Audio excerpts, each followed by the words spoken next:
میں سناگر اور میں آپ کا میزبان فرزان احمد حاضر ہوں ڈیبیٹ سیگمنٹ کے ساتھ.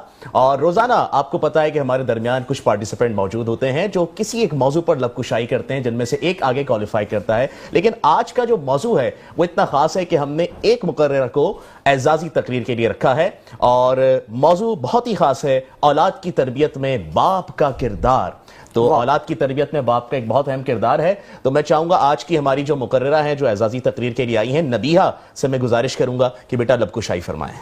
جناب صدر، معزز حاضرین و ناظرین اور میرے ہم وطن ساتھیوں، السلام علیکم. وعلیکم السلام. مجھے آج جس موضوع پر لب کشائی کرنے کا موقع ملا ہے اس کا عنوان ہے اولاد کی تربیت پہ باپ کا کردار. جناب صدر، باپ وہ ہستی ہے جو اپنی اولاد کی تمام تر ضروریات اور خواہشات کو پورا کرنے کے لیے دن ہو یا رات اپنے تمام سکون و اطمینان کو نظر انداز کرتے ہوئے صرف اور صرف روزی کماتا ہے. لیکن سامعین کرام، باپ کا کام صرف پیسے کمانا نہیں بلکہ اس سے بڑی ایک اور ذمہ داری ہے، وہ اولاد کی تربیت ہے. کیونکہ باپ کو اپنے گھر کا سربراہ بنایا گیا ہے تو سربراہ کی ذمہ داری بھی بڑی ہوتی ہے. ان ذمہ داریوں کو قرآن پاک میں بڑے خوبصورت انداز میں بیان کیا گیا ہے: یا ایھا الذین آمنوا قوا انفسکم واہلیکم نارا وقودھا الناس والحجارہ.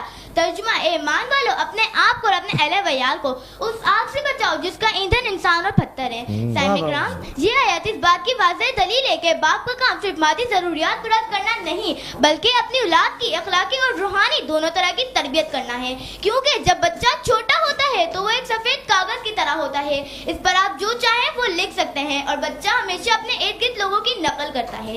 سامعین کرام، اس وقت جب بچہ اپنے باپ کو نماز پڑھتے ہوئے، محبت و شفقت سے بات کرتے ہوئے اور سچ بولتے ہوئے دیکھے گا تو وہ خود بھی یہ سب کرنے کی کوشش کرے گا. سامعین کرام، بچہ جھوٹ بولنا اپنے گھر والوں سے سیکھتا ہے کہ جب دروازے پر کوئی بلانے آئے تو باپ کہتا ہے بیٹا جا کے بولو ابو گھر پر نہیں ہے. لیکن تھوڑی دیر بعد جب بچہ کسی بات پہ جھوٹ بولے یا غلط بیانی کرے تو باپ کہتا ہے بیٹا جھوٹ نہیں بولتے. اس وقت بچہ الجھنوں کا شکار ہو جاتا ہے. کیا بات. سامعین کرام، ہمارے یہاں اکثر باپ ایسے ہوتے ہیں جو گھر میں داخل ہوتے ہیں تو بچے سمجھتے ہیں کہ جیلر آ گیا، کیونکہ گھر میں داخل ہوتے کے ساتھ ہی چھوٹی چھوٹی باتوں پہ چیخنا چلانا، یہ سب بچے کے ذہن پہ منفی اثرات مرتب کرتے ہیں.